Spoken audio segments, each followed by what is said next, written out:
Hi guys, this is దగా. Welcome to Panchatantra TV. నిన్న జరిగిన మ్యాచ్లో ఆర్సీబీ వర్సెస్ ముంబై ఇండియన్స్ అనేది తొడపడడం జరిగిందనమాట. అందులో ఆర్సీబీ ఘన విజయం సాధించడం జరిగింది అండ్ ముంబై అనేది ఘోరంగా ఓడిపోయింది అనమాట. దానికి గల కారణాలు ఏంటనేది వీడియోలో తెలుసుకుందాం. ఇంతవరకు మన ఛానల్ సబ్స్క్రైబ్ చేయకపోతే please subscribe to Panchatantra TV and పక్కన ఉన్న బెల్ ఐకాన్ కూడా నొక్కడం మర్చిపోకండి. ఇంకా వీడియో స్టార్ట్ చేద్దాం. మొదటిగా టాస్ గెలిచి బౌలింగ్ ఎంచుకున్న ఆర్సీబీ వాళ్ళు చాలా మంచి బౌలింగ్ అయితే వేసారని చెప్పొచ్చు. అండ్ ఎందుకంటే స్టార్టింగ్ లోనే వికెట్స్ పడిపోవడం జరిగింది అండ్ నిశాంత్ కిషన్ కూడా అవుట్ అవ్వడం జరిగింది. అట్ ది సేమ్ టైం వెంటనే వికెట్లు పడిపోవడం కూడా చాలా వరకు ప్రెజర్ గా అనిపించింది అనమాట. అండ్ మోస్ట్లీ ఏంటంటే రోహిత్ శర్మని చాలా బాగా కట్టడి చేయడం జరిగింది అనమాట. అండ్ కట్టడి చేయడం మాత్రం కాదు, రోహిత్ శర్మ చాలా వరకు అయితే ఈ మ్యాచ్ లో స్ట్రగుల్ అయ్యని చెప్పొచ్చు. ఎందుకంటే రోహిత్ శర్మ 10 బాల్ ఫేస్ చేసి ఒక్క రన్ అనేది చేయడం జరిగింది అనమాట.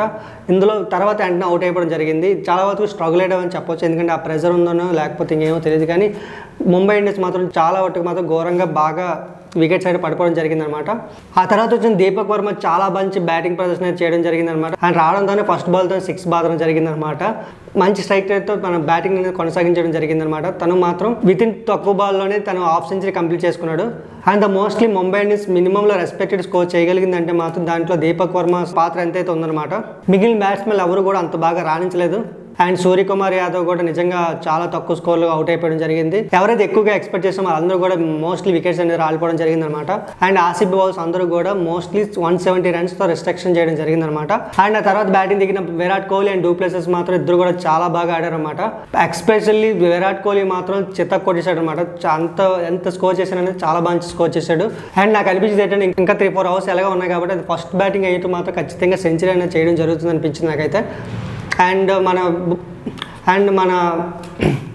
అండ్ ముంబై ఇండియన్స్ బౌలర్స్ మాత్రం కూడా చాలా వరకు విఫలమయ్యారో చెప్పవచ్చు. ఎందుకంటే ఫస్ట్ వికెట్ తీయడానికి చాలా స్ట్రగుల్ అయ్యడం జరిగింది. కానీ విరాట్ కోహ్లీ మాత్రం చాలా బాగా ఆడాడు. అండ్ డూప్లెస్ కూడా చాలా బాగా ఆడారు. అండ్ ఆ తర్వాత వచ్చిన మ్యాక్స్వెల్ కూడా వరుసగా 2 సిక్స్లు అనేది బాధడం జరిగిందనమాట. అండ్ ఫైనల్ గా ఆర్సీబీ అనేది మ్యాచ్ వినడం స్టార్ట్ అయింది. అండ్ ఈసారి మాత్రం ఖచ్చితంగా కప్పు కొడతారని మాత్రం ఎక్స్పెక్ట్ చేయొచ్చు. ఎందుకంటే ఈ బౌలింగ్ లో కానీ బ్యాటింగ్ లో కానీ మంచి ప్రదర్శన అయితే చూపించడం జరిగిన ఫస్ట్ మ్యాచ్ తోనే ఒక బూస్ట్ లాగా అనిపిస్తుంది. నెక్స్ట్ మ్యాచ్ ఇంకా బాగా ఆడాలని కోరుకుంటున్నాం. నిన్న జరిగిన యుద్ధంలో రోహిత్ శర్మపై విరాట్ కోహ్లీ విజయం సాధించాడనమాట. And this is all for today. Thanks for watching this video. Please subscribe to Panchatantra TV. Bye. Jai Hind.